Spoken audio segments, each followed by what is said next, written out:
ఇక్కడ 2 రకాల బెండకాయలు మీకు చూపిస్తున్నాను ఈరోజు. ఏనుగు దంతం బెండకాయలు చూడండి. మోర కంటే ఎక్కువ పొడగే ఉన్నాయి. ఇంత పొడవుగా ఉన్నా కొంచెం కూడా ముదరవండి. చూడండి టప్మని ఎలా విరుగుతున్నాయో. నమస్తే, నా పేరు శేషకుమారి. మా ఛానల్ ఎర్ర గార్డెన్స్కి స్వాగతం అండి. మనం కుండీల్లో కూడా చక్కగా ఇలాగా బెండకాయలు ఎక్కువ దిగుబడి వచ్చేలాగా పండించుకున్నాం అనుకోండి, మనం ఒక 1/2 డజన్ కుండీలు పెట్టుకుంటే చాలు, చక్కగా చిన్న ఫ్యామిలీకి కూరకు వచ్చేస్తాయండి బెండకాయలు. నేను ఈ మొక్కల నుంచే విత్తనాలు కూడా సేకరించుకుంటానండి. ఎందుకంటే ఇంత మంచి విత్తనాలు మనం అంటే మనకి సేంద్రియంగా మనం నాటు విత్తనాలు ఉపయోగించుకొని పంటలు పండించుకున్నాం అనుకోండి, వాటిలో ఉండే పోషక విలువలు కానీ టేస్ట్ కానీ చాలా రిచ్గా ఉంటుంది అనమాట. అందుకని మనం ఇటువంటి కాయలవి మన గార్డెన్లో పండుతున్నప్పుడు అండి, అంటే కాయగూరలు వంగ కానీ బెండ కానీ టమాటా కానీ మంచి రకం ఉన్నప్పుడు ఆ విత్తనాలు మనం సేకరించుకొని పెట్టుకున్నాం అనుకోండి, మనం మళ్ళీ మళ్ళీ అదే పంట తిరిగి వేసుకోవడానికి, ఫ్రెండ్స్కి ఇచ్చుకోవడానికి కూడా చాలా బాగుంటుంది కదండి. బెండ మొక్కలు మనం డైరెక్ట్గా కుండీల్లో వేసేసుకోవచ్చండి. అంటే మనకి కుండీకి 2 అని 3 అని అలా వేసేసుకోవచ్చు. కాకపోతే ప్రతి కుండీలోనూ మనం వేసినప్పుడు అండి, అవి ఒక్కొక్కసారి మొలిచినాయా మొలవలేదా, లేదంటే వాటికి కరెక్ట్గా వాతావరణం ఉందా లేదా ఇవన్నీ చూసుకోవడం నాకు కొంచెం ఇబ్బందిగా అనిపిస్తుందండి. అందుకని నేను ఏం చేస్తానంటే ఒకటే కుండీలో విత్తనాలన్నీ నాటేసుకునండి నారు కింద వేసేసుకుంటా. నారు కింద వేసేసుకున్నాక కొంచెం ఒక్కొక్క మొక్క ఇంతవరకు అయ్యాక, అంటే ఒక 5 ఇంచెస్ 6 ఇంచెస్ వరకు అయ్యి మారాకు వేస్తుంది కదండి, విత్తనమాకు కాకుండా మారాకులు ఒక 2, 3 వచ్చాక అప్పుడు రీపాట్ చేసేస్తాను. అలాగే ఈ మొక్కలన్నీ కూడా ఒక్కొక్క కుండీకి ఒక్కొక్కటి చొప్పున వేశానండి. 20 లీటర్ల పెయింట్ ప్యాకెట్కి ఒక్కొక్కటే వేశాను. సాయిల్ మిక్స్లో కూడా నేను కిచెన్ వేస్ట్ కంపోస్ట్ మిక్స్ చేస్తాను. అలాగే ఇది సూడోమోనాస్, ట్రైకోడర్మా విరిడి, వ్యామ్ ఇవి కూడా వేస్తాను. ఓడబ్ల్యూడిసి ఇవన్నీ వేసండి బాగా కలుపుకున్నాక ఆ సాయిల్ మిక్సే వాడతాను నేను. అందువల్ల ఏమవుతుందంటే మనకి చీడపీడలు కూడా బాగా తట్టుకునండి, మొక్కలు హెల్దీగా పెరుగుతాయి, మంచి దిగుబడి కూడా వస్తుందండి. ఇక వీటికి చీడపీడలకి వేప నూనె స్ప్రే చేస్తూ ఉంటాను.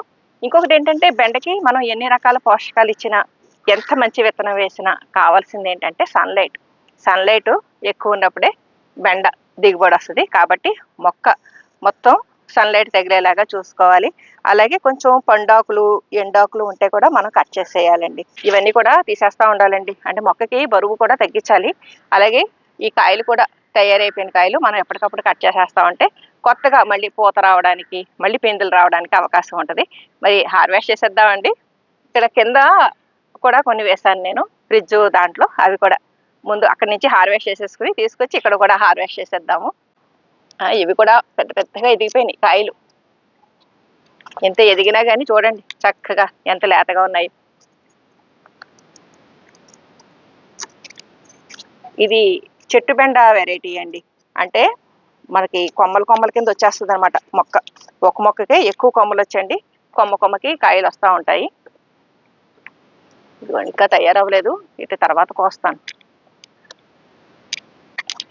సెకండ్ ఫ్లోర్ టెర్రస్ గార్డెన్లో మిగిలినవి కూడా హార్వెస్ట్ చేసేద్దామండి. కింద ఫస్ట్ ఫ్లోర్లో హార్వెస్ట్ చేస్తే ఈ బెండకాయలు వచ్చినాయండి. ఇక్కడ ఇవి కూడా హార్వెస్ట్ చేసేద్దాము. ఇలాగ ఏదన్నా కత్తిరి లాంటిది పట్టుకున్నాం అనుకోండి, మొక్క కూడా డ్యామేజ్ అవ్వకుండా మనం హార్వెస్ట్ చేసినట్టు అవుతుంది.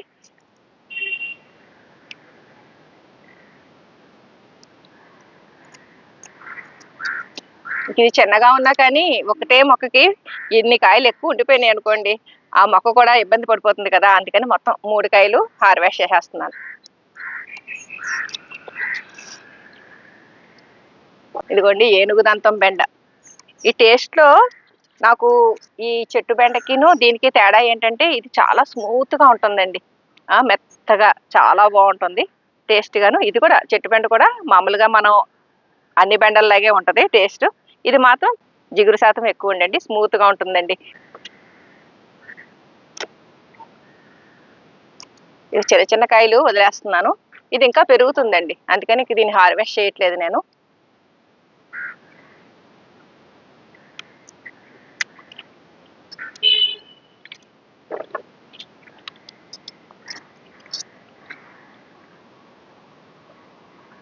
ఇక్కడ ఈ సెకండ్ ఫ్లోర్ టెర్రస్ గార్డెన్లో 7 కుండీల్లో వేశానండి.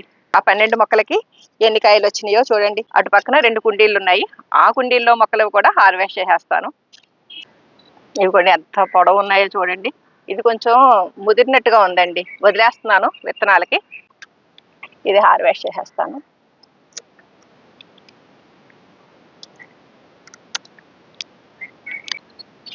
ఇదిగోండి, ఇక్కడ కోసిన కాయ ఎంత పెద్దగా ఉందో చూడండి. ఇక్కడ వేసిన ఈ బెండ మొక్క పాత మొక్క అండి, ఇంచుమించు 6 నెలల క్రితం వేశాను. అప్పటి నుంచి ఇది ఎలా కాస్తూనే ఉందండి. బాగానే కాస్తుంది కదా, ఇంకెందుకు అని నేను ఈ మొక్కను అలాగే వదిలేశాను.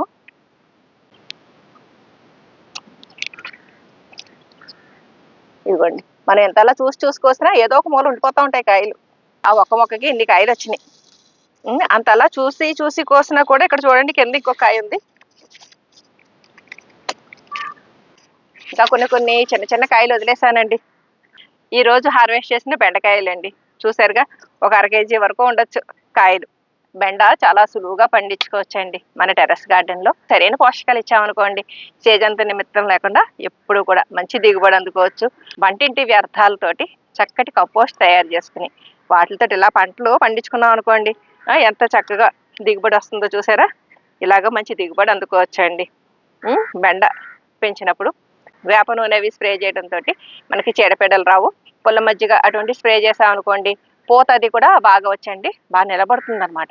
మనం ఇలాగా దిగుబడి అందుకున్నాకండి, మొక్క చుట్టూ చక్కగా కనీసం 15 రోజులకు ఒకసారన్నా గొల్ల చేసేసి కొద్దిగా OWDCయో లేదంటే ఏదన్నా బియ్యం కడిగిన నీళ్లు, పప్పులు కడిగిన నీళ్లు, కాయగూరలు కడిగిన నీళ్లు, ఉల్లిపాయ తొక్కు ఇటువంటివి అంటే ఎండువి డ్రైవి మనం డైరెక్ట్గా ఇచ్చామనుకోండి, మొక్క చక్కగా మళ్ళీ తిరిగి నిలదొక్కుకోవడం, కాపు ఇవ్వడం చేస్తుంది. అంటే మనం అలా మధ్య మధ్యలో పోషకాలు ఇవ్వడం వల్లండి మొక్క ఎక్కువ రోజులు దిగుబడి ఇస్తుంది అనమాట. ఈరోజు హార్వెస్ట్ చేసిన బెండకాయలు ఇవేనండి. ఆ చెట్టు బెండ ఈ ఎనుగుదంతం బెండ పక్కన ఎంత పొట్టిగా కనిపిస్తుందో చూసారు కదా. ఈ బెండ మొక్కలు నేను ఎలా నాటాను, ఎలా పెంచాను అన్నది మీకు చూపిస్తూ ఈరోజు హార్వెస్ట్ చేయడం నాకైతే చాలా చాలా సంతోషంగా ఉంది. ఈ వీడియో మీకు ఉపయోగపడుతుందనే భావిస్తున్నాను.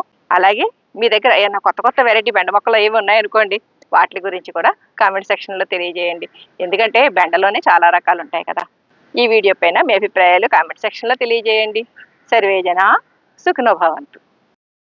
Please like, share and subscribe my channel.